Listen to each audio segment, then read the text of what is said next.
మీకు చికెన్ కాళ్ళు మాత్రమే తినే అలవాటు ఉందా? అయితే మీరు ఈ వీడియో చూస్తే చికెన్ కాళ్ళు తినడం అనేది ఎంత డేంజర్ అనేది మీకే తెలుస్తుంది. ఇక వీడియోలోకి వెళ్తే కొంతమంది చికెన్ తింటారు, కొంతమంది మటన్ తింటారు, ఇంకొంతమంది చేపలు కూడా తింటారు. అయితే ఈ 3 తినేవాళ్ళు 75% ఉంటే మిగతా 15% వాళ్ళు చికెన్ కాళ్ళు తింటారు.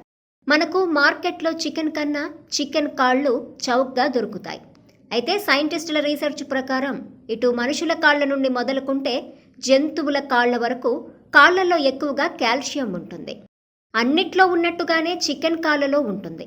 కాబట్టి చికెన్ కాళ్ళను ఎక్కువగా తినడానికి ఇంట్రెస్ట్ చూపిస్తున్నారు.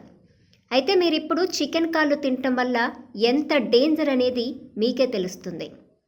చికెన్ కాళ్ళు తినటం వల్ల ఎండాకాలంలో అయితే మీ బాడీ ఇంకా వేడిగా అయి మీకు చాలా ఇబ్బంది కలిగిస్తుంది.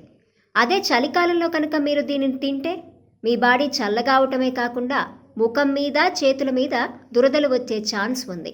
కావున మీ బాడీలో ఎక్కువగా కాల్షియం లేదు అనుకుంటే మాత్రమే మీరు చికెన్ కాళ్ళని తినండి. లేకపోతే మీకు హెల్త్ ఇష్యూస్ వచ్చే అవకాశం ఉంది.